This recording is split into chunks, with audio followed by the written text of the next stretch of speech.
ಅಧಿನಿಯಮ 1963 ನಿರ್ದಿಷ್ಟ ಪರಿಹಾರವೆಂದರೆ ಯಾವುದೋ ಒಬ್ಬ ವ್ಯಕ್ತಿ ಇನ್ನೊಬ್ಬ ವ್ಯಕ್ತಿಯೊಂದಿಗೆ ಒಂದು ಕರಾರನ್ನು ಮಾಡಿಕೊಂಡಾಗ ತಾನು ಆ ಕರಾರನ್ನು ಹೇಳುವಂತೆ ಒಂದು ಕೃತ್ಯವನ್ನು ಮಾಡುವಂತೆ ಅಥವಾ ಮಾಡದೇ ಇರುವಂತೆ ಒತ್ತಾಯಿಸುವುದಾಗಿದೆ. ನಿರ್ದಿಷ್ಟ ಪರಿಹಾರವನ್ನು ವ್ಯಕ್ತಿಯ ದಿವಾನಿ ಹಕ್ಕುಗಳನ್ನು ಜಾರಿಗೊಳಿಸುವಾಗ ಮಾತ್ರ ದಯಪಾಲಿಸತಕ್ಕದ್ದು, ಆ ದಂಡಶಾಸನವನ್ನು ಜಾರಿಗೊಳಿಸುವ ಕಾಲಕ್ಕೆ ಅಲ್ಲ. ಸ್ವತ್ತಿನ ಕಬ್ಜೆಯನ್ನು ಮರಳಿ ಪಡೆದುಕೊಳ್ಳುವುದು. ನಿರ್ದಿಷ್ಟ ಸ್ಥಿರ ಸ್ವತ್ತನ್ನು ಮರಳಿ ಪಡೆದುಕೊಳ್ಳುವುದು. ಸೆಕ್ಷನ್ 5 ಮತ್ತು 6. ನಿರ್ದಿಷ್ಟವಾದ ಚರ ಸ್ವತ್ತನ್ನು ಮರಳಿ ಸ್ವಾಧೀನಪಡಿಸಿಕೊಳ್ಳುವುದು. ಸೆಕ್ಷನ್ 7. ನಿರ್ದಿಷ್ಟ ಸ್ಥಿರ ಸ್ವತ್ತನ್ನು ಮರಳಿ ಪಡೆದುಕೊಳ್ಳುವುದು. ಸೆಕ್ಷನ್ 5 ಮತ್ತು 6. ಯಾವುದೇ ವ್ಯಕ್ತಿ ಯಾವುದೋ ಒಂದು ನಿರ್ದಿಷ್ಟವಾದ ಸ್ಥಿರ ಸ್ವತ್ತಿನ ಕಬ್ಜೆಯನ್ನು ಪಡೆಯುವ ಹಕ್ಕನ್ನು ಪಡೆದುಕೊಂಡಿರುವನಾದರೆ ಅವನು ಅದನ್ನು ದಿವಾನಿ ಪ್ರಕ್ರಿಯಾ ಸಂಹಿತೆ 1908ರಲ್ಲಿ ಸೂಚಿಸಲಾದ ಉಪಬಂಧಗಳ ಪ್ರಕಾರ ಪಡೆದುಕೊಳ್ಳಬಹುದಾಗಿದೆ.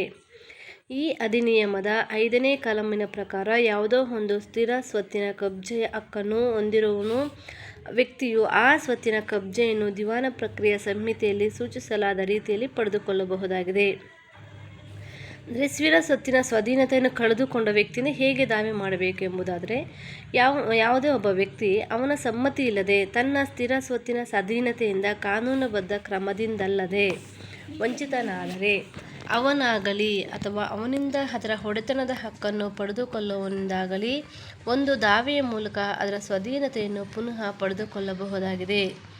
ನಿರ್ದಿಷ್ಟವಾದ ಚರಸ್ವತ್ತನ್ನು ಮರಳಿ ಸ್ವಾಧೀನಪಡಿಸಿಕೊಳ್ಳುವುದು. ಯಾವುದೋ ಒಂದು ನಿರ್ದಿಷ್ಟವಾದ ಚರಸ್ವತ್ತಿನ ಸ್ವಾಧೀನತೆಗೆ ಹಕ್ಕುದಾರನಾದ ವ್ಯಕ್ತಿಯು ಅದನ್ನು ಮರಳಿ ದಿವಾನಿ ಪ್ರಕ್ರಿಯೆ ಸಂಹಿತೆ 1908ರ ಉಪಬಂಧಗಳಿಗೆ ಅನುಗುಣವಾಗಿ ಪಡೆದುಕೊಳ್ಳಬಹುದು.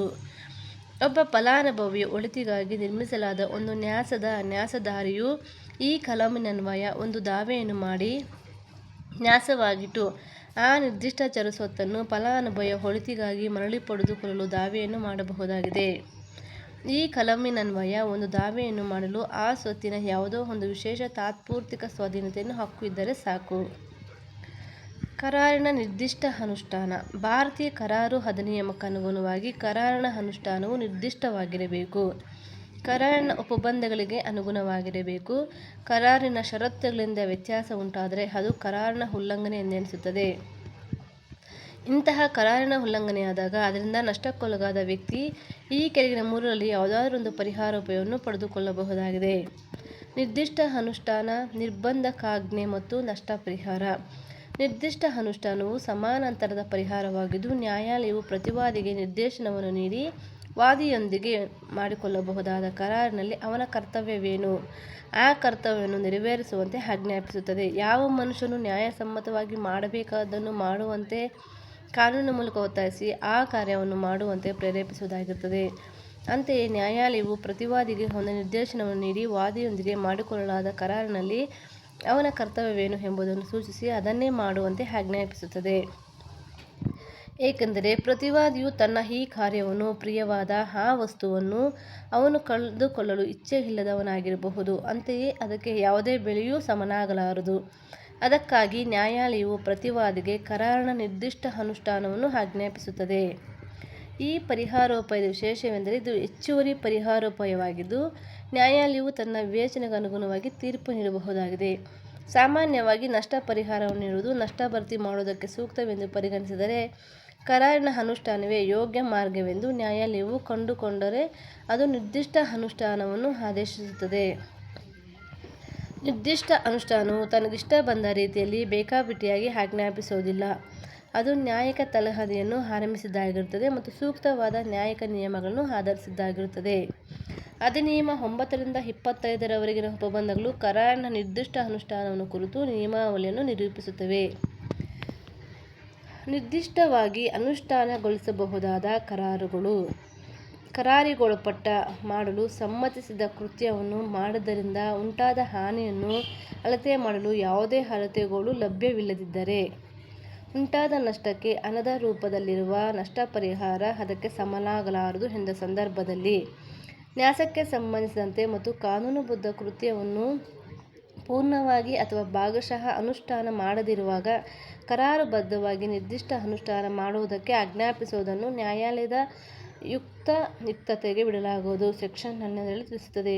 ಒಂದು ಕರಾರಿನ ಯಾವನೋ ಒಬ್ಬ ಪಕ್ಷಗಾರನು ತನ್ನ ಪಾಲಿನ ಕರಾರಿನ ಒಟ್ಟಾರೆ ಬದ್ಧತೆಯನ್ನು ನೆರವೇರಿಸಲು ಅಸಮರ್ಥನಾದರೆ ಮತ್ತು ನೆರವೇರಿಸಲು ಅಸಮರ್ಥನಾದ ಭಾಗವು ಇದು ಬಾಧ್ಯತೆಯ ಸ್ವಲ್ಪ ಭಾಗವೆಂಬುದಾಗಿದ್ದರೆ, ಅಲ್ಲದೆ ಹಣದ ರೂಪದಲ್ಲಿ ಪರಿಹಾರವನ್ನು ನೀಡಬಹುದಾಗಿದ್ದರೆ, ನ್ಯಾಯಾಲಯವು ಆ ಇನ್ನೊಬ್ಬ ಪಕ್ಷಗಾರನ ದಾವೆಯನ್ನು ಅನುಲಕ್ಷಿಸಿ ಅವನು ಮಾಡಲು ಅಸಮರ್ಥನಾದ ಅಷ್ಟು ಭಾಗದ ನಿರ್ದಿಷ್ಟ ಅನುಷ್ಠಾನವನ್ನು ಮಾಡುವಂತೆಯೇ ಮತ್ತು ಇನ್ನುಳಿದ ಭಾಗಕ್ಕೆ ಹಣದ ರೂಪದಲ್ಲಿ ನಷ್ಟಪರಿಹಾರ ನೀಡುವಂತೆಯೇ ಆದೇಶಿಸಬಹುದಾಗಿದೆ. ನಿರ್ದಿಷ್ಟವಾಗಿ ಅನುಷ್ಠಾನಗೊಳಿಸಲಿಕ್ಕಾಗದ ಕರಾರುಗಳು ನಿರ್ದಿಷ್ಟವಾಗಿ ಅನುಷ್ಠಾನಗೊಳಿಸಕ್ಕೆ ಆಗುವುದಿಲ್ಲ. ಅಂತಹ ಕರಾರುಗಳೆಂದರೆ ಈ ಕೆಳಗಿನ ಕರಾರುಗಳನ್ನು ನಿರ್ದಿಷ್ಟವಾಗಿ ಅನುಷ್ಠಾನಗೊಳಿಸಲಿಕ್ಕಾಗದು. ಹಣದ ರೂಪದಲ್ಲಿ ನಷ್ಟಪರಿಹಾರವನ್ನು ನೀಡುವ ಸಾಧ್ಯತೆ ಇದ್ದರೆ, ಯಾವುದೇ ಕರಾರು ಹಲವಾರು ಸೂಕ್ತವಾದ ಗಮನಿಸಬೇಕಾದ ಅಂಶಗಳನ್ನು ಒಳಗೊಂಡಿದ್ದಾದರೆ, ವ್ಯಕ್ತಿಗತ ಅರ್ಹತೆಯನ್ನು ಅವಲಂಬಿಸಿದ್ದಾದರೆ ಮತ್ತು ಕರಾರಿನ ಬಾಧ್ಯತೆಯು ಒಂದು ವಿಶೇಷ ರೀತಿಯಾಗಿದ್ದು ಅದರ ಎಲ್ಲ ಅವಶ್ಯಕತೆಗಳನ್ನು ಪೂರೈಸುವಂತೆ ನ್ಯಾಯಾಲಯಕ್ಕೆ ಒತ್ತಾಯಿಸಲು ಸಾಧ್ಯತೆವೆಂಬಂತಾದರೆ ಅಂತಹದನ್ನು ನಿರ್ದಿಷ್ಟ ಅನುಷ್ಠಾನಗೊಳಿಸಲಿಕ್ಕಾಗದು. ಕರಾರು ತನ್ನ ಸಂಯೋಜನೆಯಲ್ಲಿ ನಿರ್ಣಯಕಾರಿಯಾಗಿದ್ದರೆ, ಕರಾರಿನ ಅನುಷ್ಠಾನವು ಒಂದು ನಿರಂತರ ಕರ್ತವ್ಯಕ್ಕೆ ಸಂಬಂಧಪಟ್ಟದ್ದಾಗಿದ್ದು ನ್ಯಾಯಾಲಯಕ್ಕೆ ಆ ಉಸ್ತುವಾರಿಕೆಯನ್ನು ಮಾಡಲು ಸಾಧ್ಯವಿಲ್ಲದಿದ್ದರೆ, ಯಾವುದೋ ಒಂದು ಕರಾರಿನ ಉಪಬಂಧಗಳು ಅಸ್ಪಷ್ಟವಾಗಿದ್ದರೆ ಅಂತಹ ಕರಾರನ್ನು ಅನುಷ್ಠಾನಗೊಳಿಸಲಿಕ್ಕಾಗದು. ಯಾವುದೋ ಒಂದು ಕರಾರಿನ ಅನುಷ್ಠಾನವು ನ್ಯಾಯಾಲಯದ ಮೂಲಕ ಅವಿರತವಾಗಿ ಮೇಲ್ವಿಚಾರಣೆ ಮಾಡಬಹುದಾದ ಬಾಧ್ಯತೆ ಉಂಟಾಗುವಂತಿದ್ದರೆ, ಯಾವನೋ ಒಬ್ಬ ನ್ಯಾಸದಾರರು ತನ್ನ ಅಧಿಕಾರಕ್ಕೆ ಮೀರಿ ಅಥವಾ ನ್ಯಾಸದ ವ್ಯಾಪ್ತಿಗೆ ಮೀರಿದ ಕರಾರನ್ನು ಮಾಡಿಕೊಂಡಿದ್ದರೆ, ವಸ್ತುಸ್ಥಿತಿಯು ಅಸ್ತಿತ್ವದಲ್ಲಿದೆ ಎಂಬುದನ್ನು ನಂಬಿ ಇಬ್ಬರು ಪಕ್ಷಗಾರರು ಒಂದು ಕರಾರನ್ನು ಮಾಡಿಕೊಂಡು ಕರಾರನ್ನು ಮಾಡಿಕೊಳ್ಳಲು ಸಮ್ಮತಿಸಿ ಆ ಕರಾರನ್ನು ಮಾಡಿಕೊಳ್ಳುವ ಬದಲಿಗೆ ಆ ವಸ್ತುಸ್ಥಿತಿಯ ಅಸ್ತಿತ್ವದಲ್ಲಿರುವುದು ನಿಂತು ಹೋದರೆ, ಕರಾರಿನ ಸ್ವರೂಪವೇ ಒಂದು ವಿಶೇಷ ರೀತಿಯದ್ದಾಗಿದ್ದು ನ್ಯಾಯಾಲಯವು ಅದರ ನಿರ್ದಿಷ್ಟ ಅನುಷ್ಠಾನ ಆಜ್ಞಾಪಿಸುವಂತಾಗಿದ್ದರೆ, ಯಾರು ನಿರ್ದಿಷ್ಟ ಅನುಷ್ಠಾನವನ್ನು ಪಡೆದುಕೊಳ್ಳಬಹುದು? ಈ ಕೆಳಗಿನವರು ನಿರ್ದಿಷ್ಟ ಅನುಷ್ಠಾನವನ್ನು ಪಡೆದುಕೊಳ್ಳಬಹುದು. ಕರಾರಿನ ಯಾವನೋ ಒಬ್ಬ ಪಕ್ಷಗಾರ. ಕರಾರಿನ ಹಿತಾಸಕ್ತಿಯನ್ನು ಹೊಂದಿದ ಪಕ್ಷಗಾರನು ಉತ್ತರಾಧಿಕಾರಿ ಅಥವಾ ಯಾವುದೇ ಪಕ್ಷಗಾರನ ಯಜಮಾನ. ಕರಾರು ವಿವಾಹ ನಿಶ್ಚಿತಾರ್ಥ ಕುರಿತದ್ದಾಗಿದ್ದರೆ ಅವನು ಒಂದು ಕುಟುಂಬದ ಸದಸ್ಯರ ಹಕ್ಕು ಕುರಿತು ಅನಿಶ್ಚಿತವಾಗಿದ್ದರೆ ಅದರ ಫಲಾನುಭವಿ. ಯಾವನಾದರೊಬ್ಬ ಬಾಡಿಗೆದಾರನು ಕರಾರನ್ನು ಮಾಡಿಕೊಂಡಿದ್ದರೆ ಅವನು ಮರಣದ ನಂತರ ಅವನ ಹಿತಾಸಕ್ತಿಯನ್ನು ಪಡೆದುಕೊಳ್ಳುವನು. ಯಾವುದೋ ಒಂದು ಕಂಪನಿಯು ಒಂದು ಒಪ್ಪಂದ ಮಾಡಿಕೊಂಡಾದ ನಂತರ ಬೇರೊಂದು ಕಂಪನಿಯ ವಿಲೀನವಾಗಿದ್ದರೆ ಅಂತಹ ವಿಲೀನದಿಂದ ಉದ್ಭವಿಸಲ್ಪಟ್ಟ ಹೊಸ ಕಂಪನಿಯ ವಿರುದ್ಧ ನಿರ್ದಿಷ್ಟ ಪರಿಹಾರಗಳಿಗಾಗಿ ಒತ್ತಾಯಿಸಬಹುದಾಗಿದೆ. ಯಾರ ವಿರುದ್ಧವಾಗಿ ನಿರ್ದಿಷ್ಟ ಅನುಷ್ಠಾನವನ್ನು ಕಾರ್ಯಾಚರಣೆಗೊಳಿಸಲಿಕ್ಕಾಗದು ಅಥವಾ ಪರಿಹಾರಕ್ಕಾಗಿ ವೈಯಕ್ತಿಕ ಅನರ್ಹತೆಗಳು.